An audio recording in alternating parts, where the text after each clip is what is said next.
নমস্কাৰ বন্ধুসকল, আজিৰে পৰা আৰম্ভ হ'বলৈ গৈছে ভাৰত আৰু শ্ৰীলংকাৰ মাজত ODI সিৰিজ আৰু ODI সিৰিজত বিৰাট কোহলীয়ে নিজৰ কি পাৰ্চনেল ৰেকৰ্ড সংগ্ৰহ কৰিব পাৰে সেই সম্পৰ্কে আমি কথা পাতিম। আৰু শ্ৰীলংকান এনে এটা দল যিটো দল বিৰাট কোহলীৰ সকলোতকৈ মন পচন্দৰ দল হয় আৰু ODI ক্ৰিকেটত বিৰাট কোহলীয়ে ব্যক্তিগত হিচাপে সবাতোকৈ কোনো এটা দলৰ বিপক্ষে যদি বেছি ৰান সংগ্ৰহ কৰিছে সেই দল হ'ল শ্ৰীলংকা। আৰু এতিয়ালৈকে বিৰাট কোহলীয়ে শ্ৰীলংকাৰ বিৰুদ্ধে 53টাকৈ মেচত অংশগ্ৰহণ কৰি 2594 ৰান সংগ্ৰহ কৰিছে আৰু 63.26 আছিল এভাৰেজ। আৰু ষ্ট্ৰাইক ৰেটো বিৰাট কোহলীৰ কেৰিয়াৰ ষ্ট্ৰাইক ৰেটতকৈ বেছি 93.91 ষ্ট্ৰাইক ৰেটত ৰান কৰিছে শ্ৰীলংকাৰ বিৰুদ্ধে। আৰু সবাতোকৈ যদি কোনো এটা দলৰ বিপক্ষে কোনো এজন বেটছমেনে ODI ক্ৰিকেটত শতক অৰ্জন কৰিছে সেয়া হ'ল বিৰাট কোহলী। আৰু শ্ৰীলংকাৰ বিৰুদ্ধে 10টাকৈ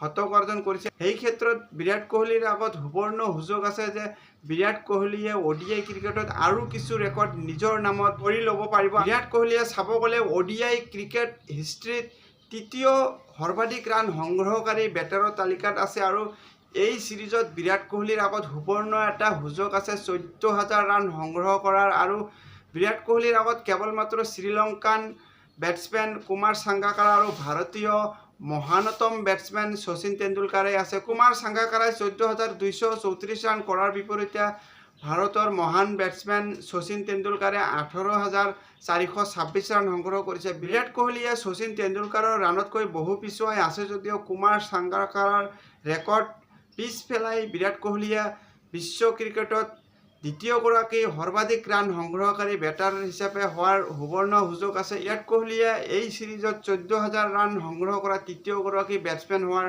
সুবৰ্ণ সুযোগ আছে। আৰু কেৱল মাত্ৰ 152 ৰানৰ প্ৰয়োজন বিৰাট কোহলীৰ 14,000 ৰান সংগ্ৰহ কৰাৰ। আৰু বিৰাট কোহলীয়ে এতিয়ালৈকে 292খন মেচ খেলি 13,848 ৰান সংগ্ৰহ কৰিছে আৰু য'ত 50টাকৈ শতক অৰ্জন কৰিছে। আৰু দ্বিতীয়গৰাকী ৰেকৰ্ডৰ ক্ষেত্ৰত চাব গ'লে বিৰাট কোহলীয়ে ODI ক্ৰিকেটত 72টাকৈ অৰ্ধশত ৰান কৰিছে। আৰু এই ক্ষেত্ৰত বিৰাট কোহলীয়ে ভাৰতীয় বেটছমেন সৌৰভ গাংগুলীৰ সমানে 72টাকৈ অৰ্ধশত ৰান সংগ্ৰহ কৰি চতুৰ্থ স্থানত আছে। আৰু তেনে ক্ষেত্ৰত বিৰাট কোহলীয়ে যদি এটা অৰ্ধশত ৰান সংগ্ৰহ কৰিব পাৰে তেনেহ'লে সৌৰভ গাংগুলীক চেয়াৰ পেলাই তৃতীয় নম্বৰত যাব। আৰু তৃতীয় নম্বৰত 73টাকৈ অৰ্ধশত ৰান অৰ্জন কৰি ভাৰতীয় বেটছমেন মহেন্দ্ৰ সিং ধোনীয়ে এই স্থানত আছে। আৰু যদিহে বিৰাট কোহলীয়ে দুটাকৈ অৰ্ধশত ৰান সংগ্ৰহ কৰিব পাৰে এই তিনিখনীয়া মেচৰ সিৰিজত তেনেহ'লে বিৰাট কোহলীয়ে বিশ্ব ক্ৰিকেটত তথা ODI ক্ৰিকেটত দ্বিতীয়গৰাকী অৰ্ধশত ৰান সংগ্ৰহকাৰী বেটাৰ হিচাপে পৰিগণিত হোৱাৰ এটা সুবৰ্ণ সুযোগ আছে। আৰু তাৰোপৰি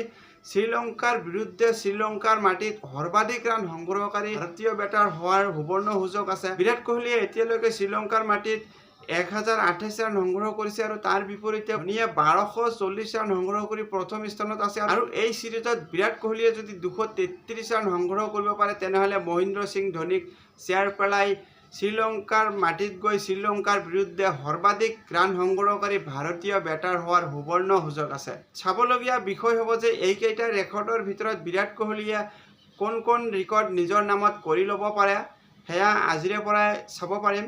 আজিলৈ বিৰাট কোহলীৰ কিছু তথ্য এয়াই আছিল। ধন্যবাদ।